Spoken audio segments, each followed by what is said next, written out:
Assalamualaikum warahmatullahi wabarakatuh. Bismillahirrahmanirrahim.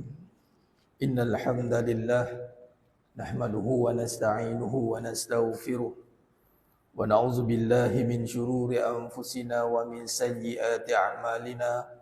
Man yahdihillahu fala mudilla lahu wa man yudlil fala hadiya lahu. Ashhadu an la ilaha illallah wahdahu la syarika lah wa ashhadu anna Muhammadan 'abduhu wa rasuluh. Allahumma salli ala sayyidina Muhammad wa ala ali sayyidina Muhammad. Rabbi yassir wa la tu'assir, Rabbi tammim bil khair. Rabbi shrah li sadri wa yassir li amri wa hlul 'uqdatam min lisani yafqahu qawli. Allahumma aftah alaina hikmataka wa anshur alaina min khazaini rahmatika ya arhamar rahimin.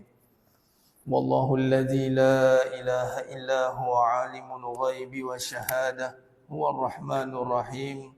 Wallahu alladhi la ilaha illa huwa al-malikul quddus al-malikul quddus as-salamul mu'minul muhaiminul azizul jabbarul mutakabbir.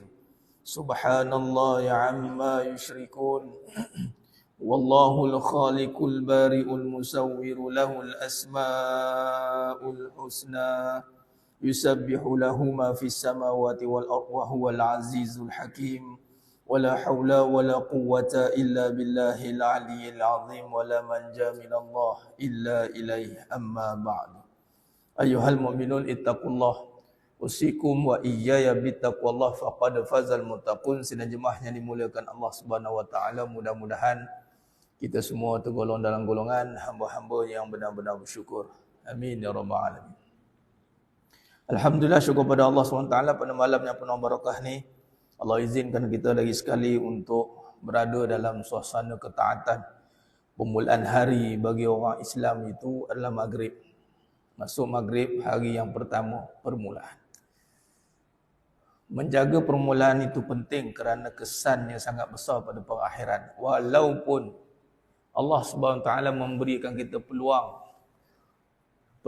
yang mana walaupun bermulanya kadang-kadang tersilap, tapi berakhir itu penting. Namun setiap peluang yang diberikan pasti akan ada permulaan yang baik. Tidak ada orang yang diberi peluang kedua, dia bermula lagi sekali dengan yang salah. Itu bukan peluang lah. Jadi setiap pengakhiran yang baik pasti akan diberi peluang untuk dia berubah. Dia berubah dan perjalanan hidup dia yang macam-macam ujian, ranjau berduri, kehidupan yang tak pasti. Namun Allah SWT memberi ruang kepada dia untuk berubah. Akhirnya dia berakhir dengan husnul khatimah. Orang pun bagi alasan yang penting akhiran Ustaz. Namun barang perlu diingat, walaupun yang penting itu akhir, namun setiap pengakhiran yang baik mesti diberi peluang untuk bermula kembali dengan yang baik.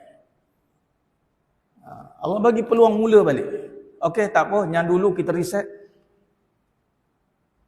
Kita settle down semua, kena pula dapat malam Lailatul Qadar. Allahumma innaka afuwun tuhibbul afwa fa'fu anni. Settle semua dosa jemaah sekalian. Ulama takhrijkan hadis tersebut, Allah padam rekod terus. Siapa yang dapat malam Lailatul Qadar, doa ni mustajab, angkat Allah Taala, habis semua dosa dia clean and clear. Ada dosa yang dicatat, ada catatan dosa tapi tidak kena cas. Kalau buka balik tengok ni, ini ada ni, macam kena speed trap lah. Kan, catatan tu ada ni, tapi nak kira macam mana ni 300 ni lah. Sekali polis trafik buat kempen 50%. Bayar separuh. Dah. Ini buka-buka sistem, macam tak pernah bawa laju ya. Padahal sampai botak tayar tu dia buatnya. Nampak? Begitulah kehidupan kita jemaah sekalian. Allah Maha Pengampun. Sehingga iblis ni kecewa dengan sifat Allah yang Maha Pengampun. Apatah lagi ketika hari Arafah. Hari Arafah ni masih Allah ampunkan. Kan kita dengan hadis, mafhum hadis, dosa dengan Allah settle, dosa dengan manusia kan. Tapi hari Arafah, dosa dengan manusia pun Allah settlekan semua. Menangis iblis. Jadi kita ada peluang untuk bermula dengan baik, ada setiap hari, yakni mulakan dengan hari yang baik. Macam mana tahu kita nak bermula dengan hari yang baik? Tengok maghrib lah dekat mana. Tu je. Sekarang ni memang dok kempen subuh kan, bagus ya. Ada hadis tentang subuh kan. Bagus. Kita kempen lah maghrib pula. Dok penuh kat jalan lagi tu. Highway dah bertingkat tingkat orang panggil lah. Dok jam juga. Naik motor pun jam. Ya Allah. Apa gaya kena helikopter kan. Alhamdulillah jemaah sekalian, Allah pilih kita tu syukur alhamdulillah. Kalau boleh konsisten maghrib, istiqamah di rumah Allah, walaupun ada masalah, ada urusan ke, tapi dia tetap maghrib, dia tetap berada di sini. Terutama orang lelaki. Kalau itu diberikan peluang, maka bersyukurlah kerana masjid ni diisbatkan sebagai tanda iman. Innama ya'muru masajidallahi man amana billah wal yaumil akhir. Ilal akhir ayat. Apatah lagi waktu maghrib, sebelumnya asar. Waktu asar itu peringatan dah. Sebab tu ada solat dipanggil solat wusta. In the middle. Solat tu tengah-tengah ni. Sama ada kita ni cenderung jatuh ke kanan atau ke kiri. Hati-hati waktu itu. Kerana peringatannya rugi, semua rugi. Allah kata. Siapa yang kata? Allah. Siapa Allah? Pencipta. Rabbus samawati wal ard. Kalau Allah kata rugi. Tak kira lah orang cakap untungnya dia. Tak ada. Buah untung manusia tak kira. Allah kata rugi. Kecuali orang beriman. Kita pun kata, Ustaz, hidup saya ni semua saya abdikan diri kepada Allah.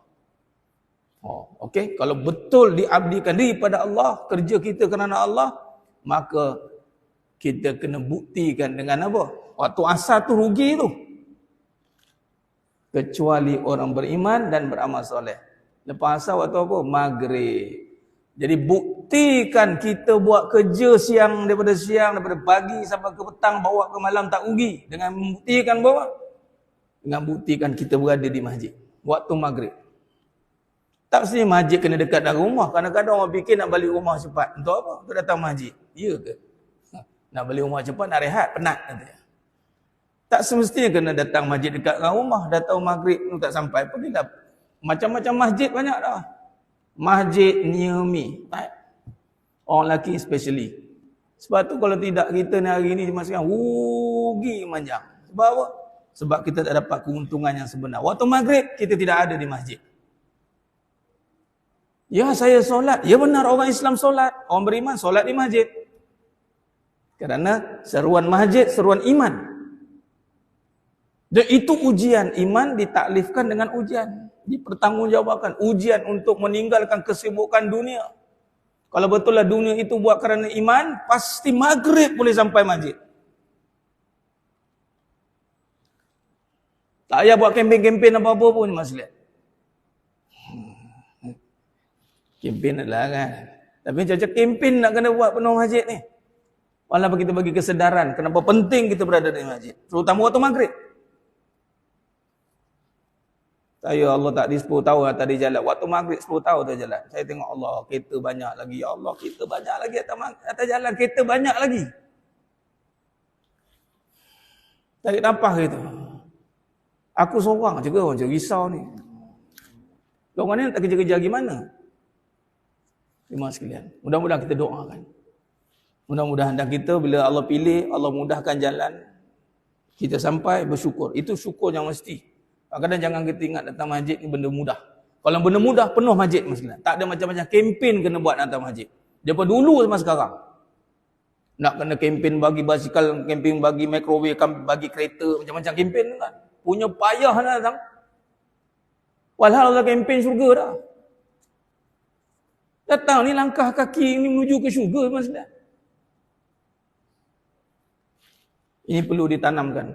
Ini semua akan berlaku cabaran kerana apa? Ada gangguan akidah. Kalau kita sambung isu-isu kontemporari dalam akidah, mas sekalian. Dia tak lain tidak bukan. Amalan-amalan yang membawa kepada pembuktian keimanan ini akan diganggu dengan pemikiran. Bila pemikiran terganggu, kepercayaan pun ragu. Bila kepercayaan ragu, dia akan bertanya-tanya. Tak apa kot. Yang penting Allah tahu. Padahal dia dah ragu dah. Dan dalam perbincangan yang kita dah bincangkan sebelum ini, yakni kita masih membincangkan tentang liberal. Liberal. Dan kita nak tekankan malam ini tentang doktrin pemikiran Islam liberal. Fokus pada apa doktrin pemikiran Islam liberal. Baik, di sini ada 4 yang dibawa oleh guru saya, Dr. Muhammad Fuad Mokhtar ni, dalam isu-isu kontemporari dalam akidah ni. Baik. Yang pertama, apa yang didoktrinkan agar pemikiran umat Islam ini terpengaruh dengan liberal, konsep liberal. Yang pertama, Islam liberal melihat majoriti umat Islam mengikut aliran tradisional konservatif yang jumut. Datang masjid ni jumut, tuan-tuan. Kita kena open, tuan-tuan. Islam bukan duduk di masjid saja. Nampak tidak? Saya terdengar satu ceramah, tuan-tuan. Saya terdengar, terlintas dengan apa medsos ni. Disampaikan oleh ulama yang besar lah. Tapi saya kira maksudnya lain. Berharap maksudnya lain lah. Maksudnya apa? Dia kata begini. Tidak heran kalau masjid tu penuh. Tapi yang heran kalau padang tu penuh dengan program agama. Saya kata, saya heran masjid tak penuh. Tuan-tuan, bukan senang nak penuh masjid. Sebab apa? Ada satu pemikiran mengatakan jumut.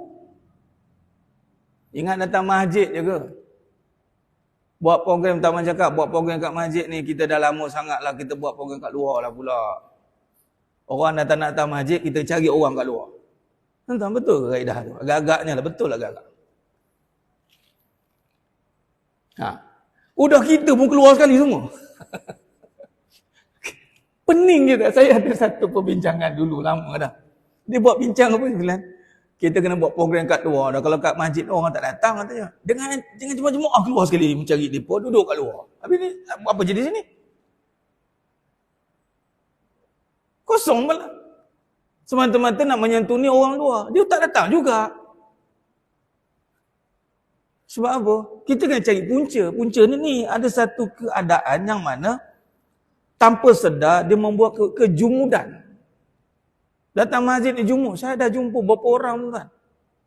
Malah ketika isu dulu masa COVID dulu tu kan masjid tutup kan. Saya duduk camping-camping masjid. Tiba-tiba seorang ni dengar ada gelaran yang memang ada gelaran depan dia kan. Academician.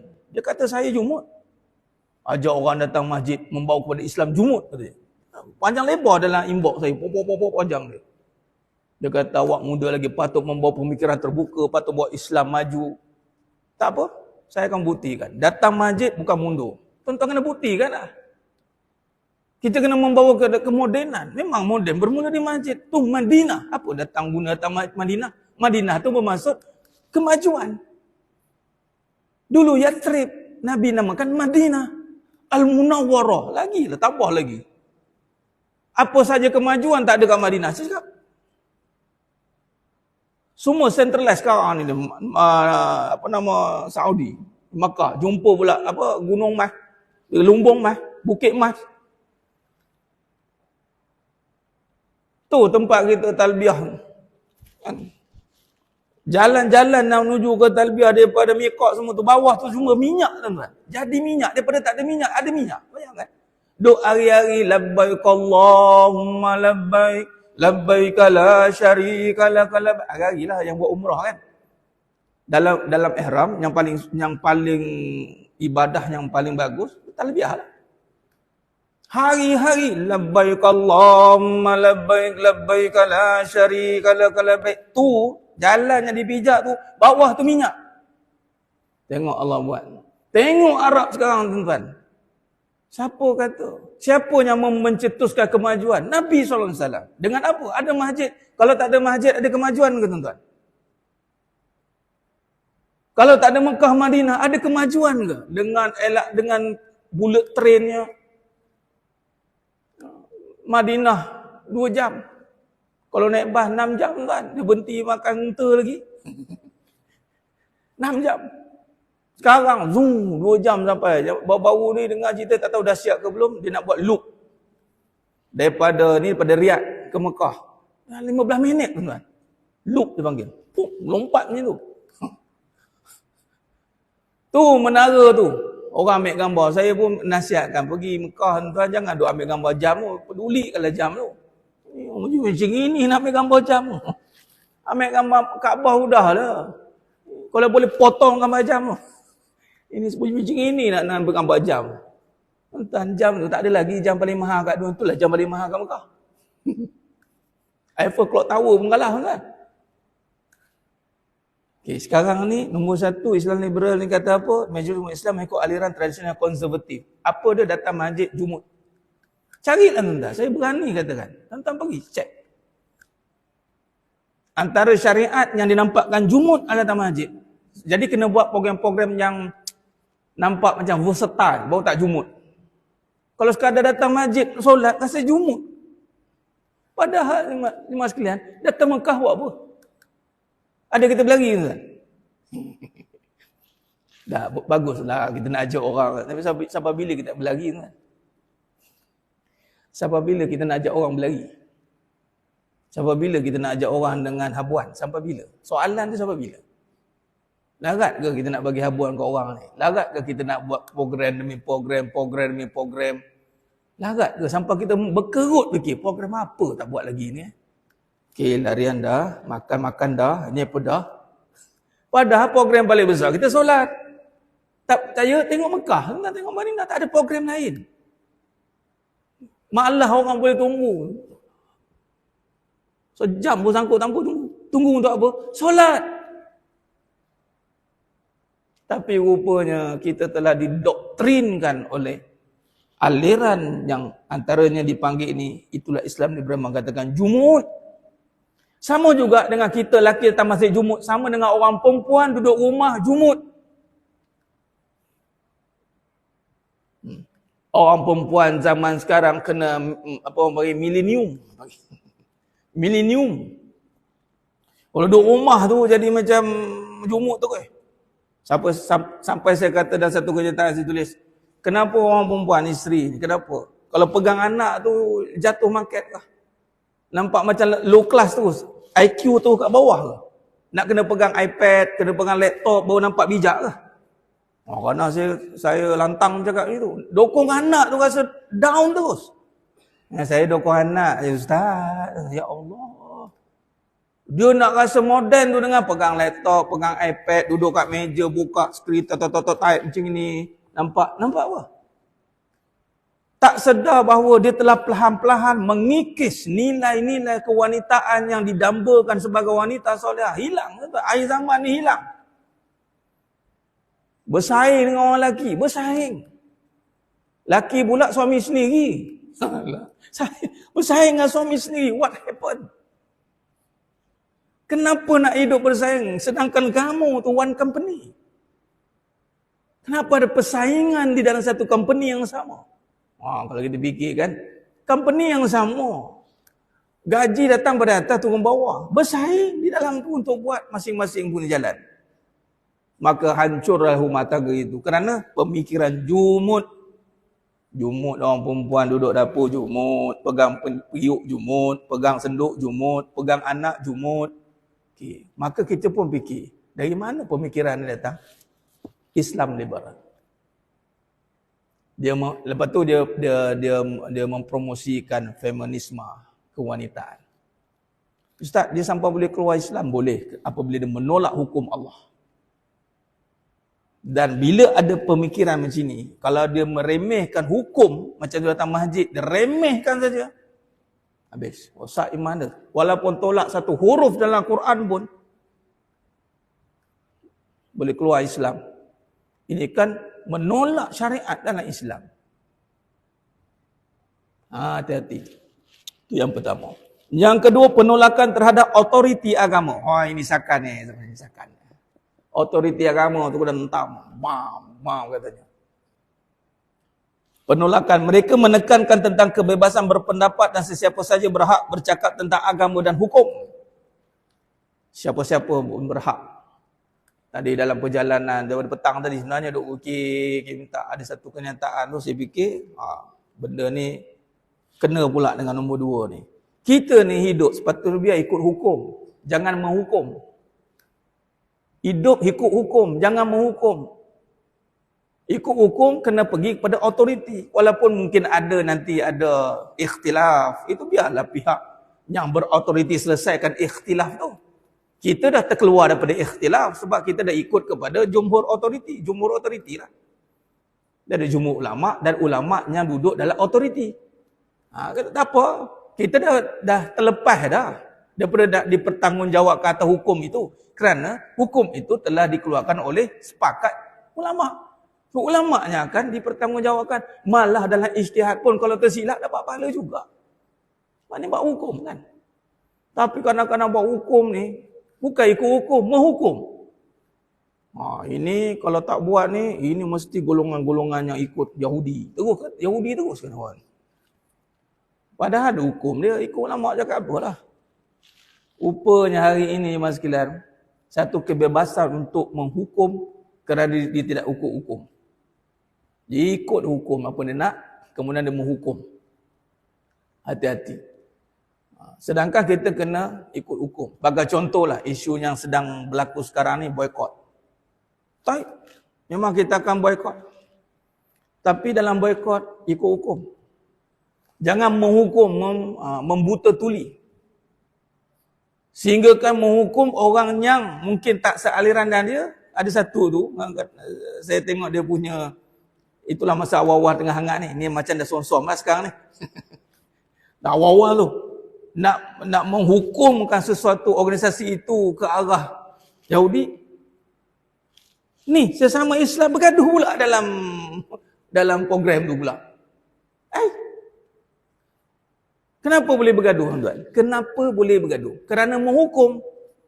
Walhal kita tak ada otoriti untuk menghukum. Yang menghukum hakim. Apa pendapat ustaz tentang wallahualam? Saya wallahualam je. Nak macam mana? Kita tak boleh cakap walaupun benda tu ada rujukan, namun kita dalam bab-bab yang melibatkan kepada maslahah, kita kena rujuk kepada hukum yang besar.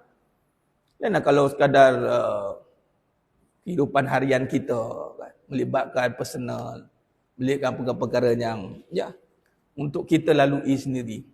Tapi kalau dah melibatkan maslahah masyarakat dan dia melibatkan nanti kalau salah bawa nanti jangan memang menimbulkan provokasi, malah boleh menimbulkan pergaduhan. Dan rupanya perkara ini ada di dalam doktrin pemikiran Islam liberal, yakni yang membuka kebebasan setiap individu untuk berhukum. Ni berat.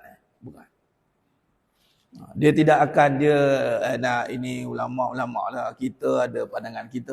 Ada. Ni ada. Ini memang berlaku. Baik.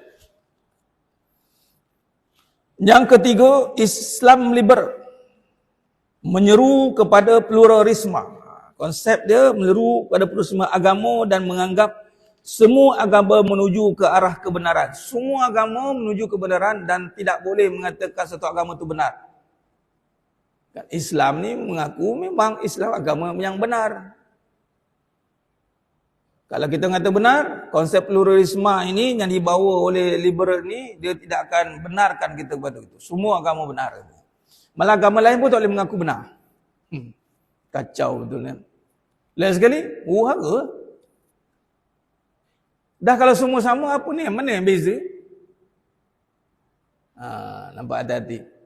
Dan kita mesti menegakkan inna dina indallahil Islam. Dia main sama ni kat mana Mas Sekalian? Kat mana boleh sama ni? Dia tak akan samakan dengan ibadat syariah ni. Dia akan samakan kepada misi kemanusiaan, kebaikan. Slow-slow dia masuk. Apa dia? Islam pun suruh buat baik. Kami pun buat baik juga. Jadi kita sama-sama membuat kebaikan. Bukankah kebaikan itu dari Allah? Dia boleh sebut Allah, tak masalah. Orang musyrikin ni kalau tanya siapa yang membuat langit, Allah kata dalam Quran. Orang musyrikin kata Allah. Ini dia. Jadi dia membawa kepada konsep pluralisme agama semua sama. Mereka berdalilkan bahawa kedatangan Nabi Muhammad SAW itu tidak memansuhkan syariat yang terdahulu dan Islam adalah menyempurnakan agama yang terdahulu. Wah, ini mas sekalian, dia beranggapan kenapa sama? Sebab dia kata Nabi SAW ini carry forward, agama yang carry forward. Nak nampak lagi perbahasan ni, tapi di Malaysia masih orang kata apa, masih baru. Tapi benda ni dah lama. Dia panggil kajian orientalis. Saya Allah tadi kan mengaji bab tu. Ni tengah mengaji lah ni. Tengah panas ni. Maksudnya tengah panas, tengah sedang ada kelas dia. Orientalis di dalam pengajian Al-Quran. Bila tengok kepada yang ketiga ni, antara dia nama seorang ni, dia tafsir Al-Quran. Ingat? Tafsir Al-Quran. Al-Quran yang pertama ditafsir pada 1192 oleh Robert Cotton. Sebab mereka ni waktu Islam memerintah dunia, negara-negara barat, terutamanya Britain, Europe, mereka kagum sebenarnya. Macam mana boleh Islam memerintah 2/3 dunia ni? Kaji. Apa sos umat Islam yang nak dikaji? Al-Quran. Maka mereka terjemahkan Al-Quran. Dia berani. Habis Ustaz, macam mana mereka terjemah? Mereka belajar bahasa Arab. Di Oxford University 1964. First faculty bahasa Arab. 1964 ada dah. Silap 1964. Dan yang terbarunya ni, baru dia mati 2014. Mei 2014. Nassim Joseph Daud. N.J. Daud. Dia tafsir The Quran. Tajuk dia. The Quran, dan dia orang Yahudi. Lahir di Iraq. Dan saya tanya pada guru saya, Dr. Zulfahmi, Doktor, apa tujuan mereka duk kaji Al-Quran? Mereka nak kelirukan siapa? Doktor cakap, dia tak nak kelirukan siapa. Dia nak tahu tentang Al-Quran dan dia nak tafsir ikut dia. Ada yang dia ikut, macam Nassim Joseph Daud ini, dia ikut terjemahan Jalalain. Dia ikut, ada 4 ulama muktabar dia ikut, dan dia akan talikan dengan Bible. Dan dalam tafsiran dia yang saya tengah buat ni, saya baca dia punya sepintas lalu, dia kata apa? Nabi Muhammad SAW adalah terbawa-bawa dengan agama Yahudi dengan Nasrani. Hanif tu Hanif, dan kalau tuan-tuan tengok di sekalian, dia gelarkan Islam ni Hanif, yakni setelah Yahudi, Nasrani, kemudian baru Islam. Dah puas dengan Yahudi, dah puas dengan Nasrani, barulah Islam itu diwujudkan. Nampak tak? Depa punya pahaman. Dan Nassim Joseph Daud ni, The Quran ni antara tafsir Quran yang diulang cetak 70 kali dan antara tafsir Quran yang dipuji oleh orang Israel. Dia orang Yahudi, dan dalam itu, dalam ayat surah Al-Ahzab ayat 26, dia ada 2 surah yang dia, banyak lagi surah, tapi yang dikaji itu dalam tas kami itu disuruh keluarkan di mana isu berbangkit. Yang lain ada yang diikut tafsir, tapi certain, sebagai contoh Baitul Maqdis. Dia tulis tu tafsir tu Baitul Maqdis minal Masjidil Haram ila Holy Temple. Dia namakan Masjid Aqsa tu Holy Temple. Dia tak ikut Masjid Aqsa, dia tak boleh. Holy Temple. Dalam surah Al-Ahzab ayat 26, dia tafsirkan pada ayat itu, dia rujuk satu hadis yang mauduk, tertolak terus. Dia kata Islam ni pernah membunuh 600 hingga 900 orang Yahudi, Bani Quraizah daripada situ. Depa guna rujukan The Quran Nassim Joseph Daud ni, itu yang sekarang Israel ni balas dendam ni. Dalam tafsiran tu, yang menjadi rujukan orang Israel ni, dia rujuk The Quran ni, dan dia jadi misi agama mereka. Sebab dalam surah Al-Ahzab 26, Nassim N.J. Daud ni, dia tafsirkan bahawa orang Islam, daripada surah Al-Ahzab 26 tu, tentang pertolongan Allah turun untuk, ini kisah Bani Quraizah, yang tuan boleh rujuk. Tapi dalam tu tak tulis pun figure, hadis pun tak tulis berapa yang dikorbankan. Memang ada peperangan kat situ. Tapi amount tak ada. Tapi dia tulis 600 hingga 900 yang dipenggal kepalanya. Kanak-kanak dan perempuan dijual. Kan teruk bunyi tu kan. Agak-agak mereka baca dan mereka puji terjemahan Nasim Joseph Daud ni. Agak-agak mereka baca apa? Tak guna tu orang Islam ni berani dia buat macam ni. Kau tunggu ni. Sebab itu tak heran dia lanyak dia orang perempuan budak-budak kat Gaza, Palestin. Okay. Cerita sekarang tidak memansuhkan syariat terdahulu dan poin-poin daripada orientalis. Orientalis ni yang mengkaji agama yang Islam dan ketimuran. Dan Nasim Joseph Daud ni, dia pepakar, dia ahli kesusastraan Arab. Balaghah dia belajar. Masalah tu. Tapi dia tidak jujur lah. Mana-mana orientalis ni begitu. Okay, jadi orang-orang liberal ni, dia akan menggunakan ayat-ayat atau dia akan jadikan Quran orientalis sebagai rujukan. Sebab tu kat sini kita nampak, dia mengatakan bahawa Nabi Muhammad SAW itu tidak memasukkan syariat yang dulu dan Islam adalah menyempurnakan agama yang dulu. Islam ni adalah penutup kepada agama yang dulu. Sedap ni cakap itu. Sebab tu mereka akan ada act dengan kita. Kamu baru datang katanya. Dia kata Islam ni baru datang. Walhal daripada Nabi Adam AS. Patutnya. Ni namanya penyelewengan. Nampak? Itu jadi inilah liberal ni. Bila orang ada pemikiran macam ini, Mas Glenn, memang tak boleh buat bincangnya. Memang tak boleh bincang. Dan mudah-mudahan Allah berikan hidayah. Itu je lah. Sebab tu tidak heran kenapa zaman Nabi SAW itu ada peperangan. Kadang-kadang kita kata, kenapa kena berperang? Ada orang yang tak boleh buat bincang. Ada orang yang tak boleh buat bincang. Dia buat perang. Jom kita perang. Itu je. Nabi datang bincang. Nabi nak berdamai. Tak nak? Okey. Kamu ni jenis tak buat bincang ni. Kamu ni bincang pakai pedang. Itu sebenarnya. Dan yang keempat, penolakan terhadap syariat Islam. Ni doktrin yang kita dua bincang ni, doktrin. Pemikiran yang ditanamkan oleh Islam liberal. Yang keempat, penolakan terhadap syariat Islam. Dan beranggapan bahawa syariat adalah ciptaan ulama dan fuqaha selama 300 tahun pertama hijrah. Dia kata, malah Al-Quran dia kata kata-kata Nabi. Al-Quran, NJ Daud kata, dia tak kata daripada Allah. Dia kata daripada Nabi. Manusia buat. Dan dia ketika tu rujuklah. Tak masalah pun pergi kaji, buka Der Quran. Tengok dia susun, dia tafsir Quran. Pertama, satu dia tak bawa nas Al-Quran tu. Walaupun dia belajar bahasa Arab, patutnya dia ambil. Jadi kita tafsir kena adalah yang asalnya kan. Nasnya. Dia terus tulis translation. Macam Bible punya konsep, tulis tulisan. Dan agak-agak tak kena dia tukar. Agak-agak tak kena dia tukar. Okey. Baik, kita bagi lalu azan. Khair.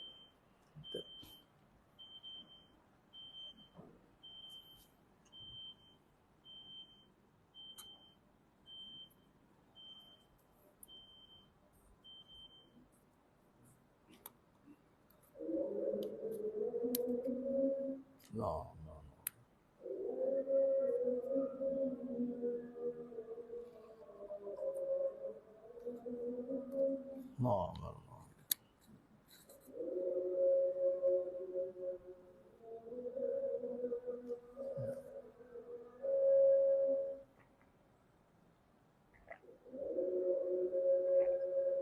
Alhamdulillah.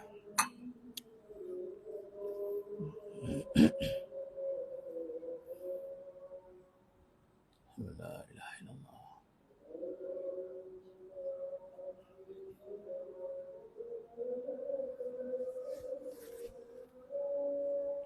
Muhammad Rasulullah.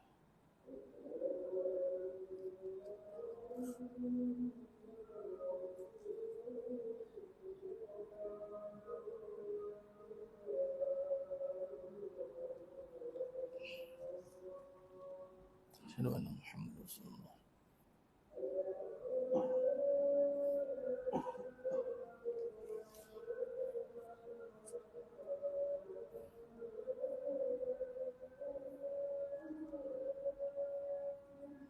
La haula wala quwwata illa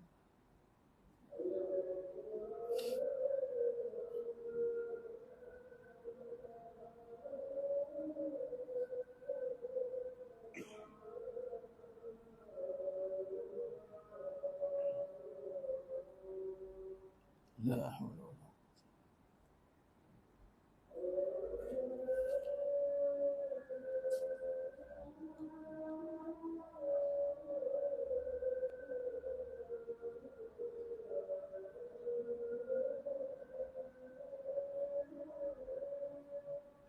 la haula.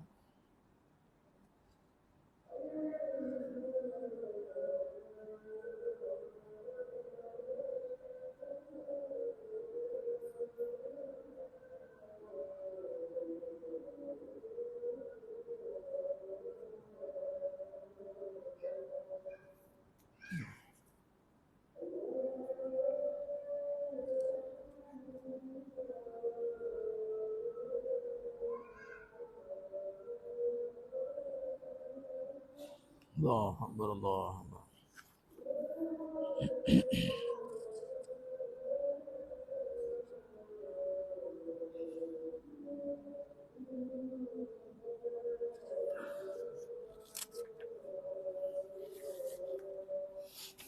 La ilaha illallah. Allahumma rabb hadhihi da'wati was-salatu آت سيدنا محمد وسلم وبعث مقام محمد وسلم إنك لا تخلف الميعاد.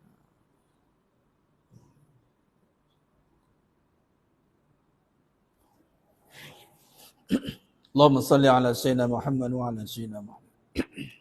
Sedangnya banyak mulakan Allah SWT. Khair kita sambung sikit sebelum kita buat kesimpulan. Baik, yang keempat tadi. Mereka beranggap bahawa syariat yang diturunkan, syariat Islam, bahawa itu adalah ciptaan ulama' dan fuqaha selama 300 tahun pertama hijrah. Menurut mereka, syariat Islam tidak suci dan menyimpulkan bahawa syariah adalah produk ulama' dan pemerintah tertentu untuk terus berkuasa. Hukum-hukum yang diadakan ni adalah ciptaan ulama'. Nah ni, sebab tu kalau kita boleh dengar daripada keluar kata-kata begitu, itu adalah doktrin mereka. Dan sebab itulah antaranya gerakan Islam liberal ni, kalau lihat tokoh Islam liberal ni bermula di Indonesia. Kalau ditulis di sini, di Indonesia.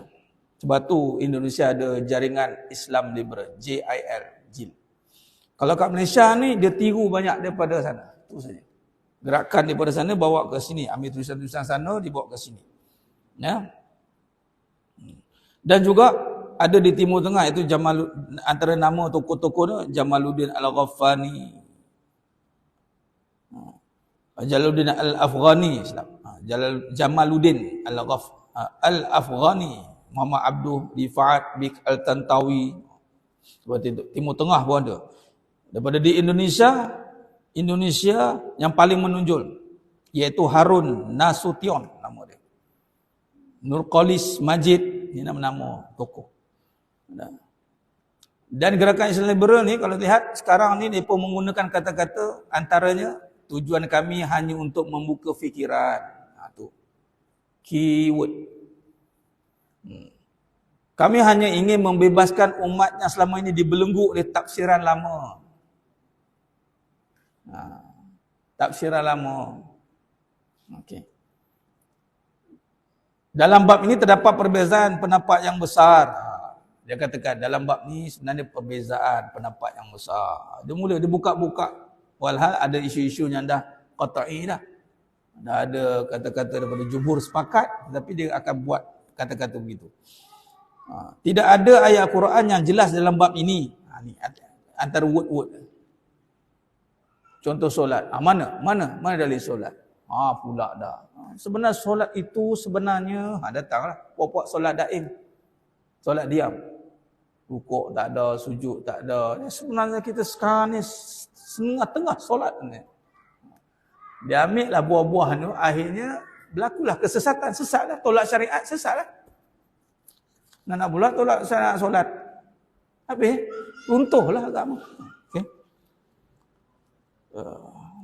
Kalau dalam bab hadis pula dia akan kata hadis-hadis saling bertentangan sehingga tidak dapat dipastikan kebenaran. Ni biasa liberal ni dia akan jadi golongan yang anti hadis. Biasanya. Kalau dia pakai Al-Quran pun dia pakai Al-Quran yang diterjemahkan oleh orientalis. Itu sebab depa kena ada Quran depa. Itu tadi Dr. Zul kata tadi, saya tanya, doktor kenapa depa nak buat tafsir untuk siapa? Rupanya untuk geng-geng ni lah, liberal lah.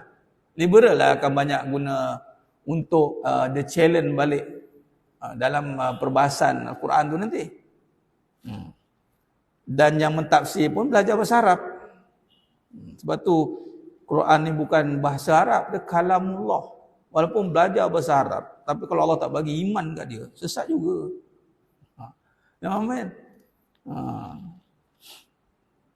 Ini bukanlah daripada hal yang muktamad agama. Ini belum muktamad dalam agama. Dia nak supaya kita jangan pegang ijtihad. Jangan ada tetap ijtihad tu kena luas katanya. Kami hanya membandingkan antara beberapa pendapat yang sedia ada. Dia nak buat kita akhirnya bila dia buka semua pendapat lalu kita keliru lah. Hati-hati, benda yang dah ada sepakat jangan dibincangkan balik, kan ni pening. Kadang boleh jadi isu balik. Kalau nak mengaji tertutup tak apa. Ini kadang-kadang cakap-cakap lepas hari tu. Pening kawan. Kalau ngaji tak apa duduk macam saya. Sekarang ngaji tentang perbandingan dalam agama. Lepas tu bicara orientalis. Memang kita kaji macam tu. Saya kena kaji pasal Quran orientalis. George Sale, Nassim N.J. Daud, Palmer. Bukalah Quran ni pun baca. Kita tahulah tang mana apa dah dia tulis macam ni. Apa lah kita faham. Kita tengok. Ada tujuan. Kan? Baik. Dan perkara ini jemaah sekalian adalah menjadi perkara yang disebarluaskan dalam tulisan-tulisan, penulisan. Sekarang zaman medsos, zaman IT. Sebab tu sumber tu kena pastilah. Dan kita tidak boleh ambil bulat-bulat, kena dirujukkan balik kepada yang berautoriti. Ulama-ulama yang fakih. Baik, mas sekalian. Jadi kesimpulan perbincangan kita ini, insya-Allah kita akan sambung. Masih nanti ada banyak lagi. Ya ni kita nak sambung lagi sikit lagi pasal yang liberal sebelum kita masuk pula dalam isu-isu kontemporari ini, dalam isu plural pula. Pluralisme. Tuan-tuan dalam kajian kita insya-Allah setiap hari ni apa? Lupa saya. Selasa. Selasa utama ni tuan-tuan datanglah. Sebab kita nak kupas isu-isu kontemporari dalam akidah. Banyak. Ni tebal ni kitab ni. Nak tanya kan boh plural tu plural. Ini macam bahasa Inggeris single plural lah katanya. Noh jawab kan. Dan ini banyak jenuai-jenuai akan terlibat dengan benda-benda, hati-hati. Kita yang mana ni kena persiapkan kepahaman ni mas sekalian. Jangan kadang-kadang kita tak sedar bahawa anak kita lah. Ini perkataan. Kalau kita tak belajar macam tu perkataan ni, kita tak sedar bibit-bibit tu dah wujud. Akhirnya apa jadi? Sebagai contoh, apa cerita tu dah dia diharamkan dah. Dia buat cerita yang dia bincang mak anak beranak, anak bapa dengan anak dia. Bincang dia kata kalau you nak tukar agama is up to you katanya. Apa ceritanya? Butterfly apa ni? Kan? Ada kan? Nah, ya Haji. Apa namanya? Ingat tak nama cerita tu tak? Lupa. Sampai tahap macam itu. Lepas tu dalam satu scene tu dia kata begitu, ni cerita ni dah berapa, mungkin tak lepas lah cerita lama dah, tapi benda ni boleh disuburkan balik, jangan main-main. Ya? Ya? Inner butterfly. Saya tak dengar. Butterfly saya dengar. Mentega, ya. Mentega butterfly. Betul? Mentega butterfly. Yang dia boleh rasa macam ni terbuka tadi daging khinzir. Aku nak makan katanya. Yang si India tu kata, kau mana boleh makan? Why not katanya. Why not? Kita kan boleh cuba dia. Sudah. Sekali ni dia dalam perbincangan tu cakap. Jangan kalau benda ni kita datang jersey anak-anak kita, tak apa, kita cuba je. Dan sekali kita makan. Akhir zaman isu adalah isu pemikiran. Cuba tengok jemaah sekalian. Akhir zaman isu pemikiran bukan lagi isu amalan. Amalan ni dah sempurna sebenarnya. Jadi dia nak ganggu amalan, dia ganggu fikiran. Bila ganggu fikiran, akhirnya jadi isu. Amalan pun tinggal. Itu cara dia nak berhentikan orang beramal. Dia tidak masuk direct begitu. Wallahualam, kita akan sambung lagi. Akan datang dalam bab kita akan buat kesimpulan tentang liberal, lepas tu masuk pluralisme, kemudian sekularisme, semua ada dalam ni. Alhamdulillah, saya pun bersyukurlah Allah temukan saya dengan pengajian ni. Kita kaji pula detail pula. Ajaran ayah pin pun ada dalam ni.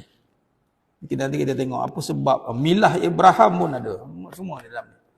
Sebab kita tengok di mana kelompongan yang boleh kita jaga. Sebab benda-benda ni ibarat penyakit kan, kita kenal penyakit, maka insya-Allah kita boleh cegah.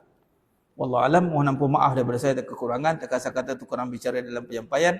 Hanya Allah Ta'ala sajalah yang mampu menyempurnakan peribahasa kita pada malam yang penuh barakah. Aku qouli hadza wa astaghfirullah azim li wa lakum wa bila taufiq wal hidayah. Assalamualaikum warahmatullahi wabarakatuh. Kita tangguh dengan tasbih kafarah suratul Asr. Subhanakallahumma wa bihamdik, asyhadu an la ilaha illa anta astaghfiruka wa atubu. Bismillahirrahmanirrahim. Wal 'asr. Innal insana lafi khusr illa alladhina amanu wa amilus solihat wa tawassaw bil haqq wa tawassaw bis sabr. Wallahu a'lam bisawab. Takbir. Allahu akbar.